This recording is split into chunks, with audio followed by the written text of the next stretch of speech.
श्री अंबाबाई मंदिर तीर्थक्षेत्र विकास आराखड्याच्या दुसऱ्या टप्प्यात मंदिर परिसरातील भूसंपादन करण्यात येणार आहे।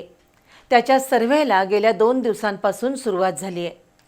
गेल्या 2 दिवसात 70 पेक्षा अधिक मिळकतींचा सर्व्हे पूर्ण झालाय।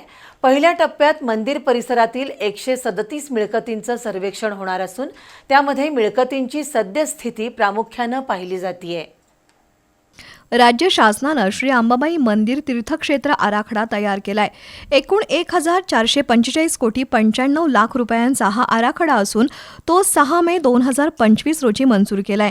त्यातील पहिल्या टप्प्यातील 143 कोटीच्या कामांना प्रारंभ झाला असून पहिल्या टप्प्यात अंबाबाई मंदिर आणि या परिसरातील अन्य देवदेवतांच्या मंदिरांच्या संवर्धनाचं काम होणार आहे। तर दुसऱ्या टप्प्यात मंदिराबाहेरील परिसराचा विकास केला जाईल। त्यासाठी 4 मे पासून मंदिर परिसरातील मिळकतींचा सर्वे सुरू झालाय।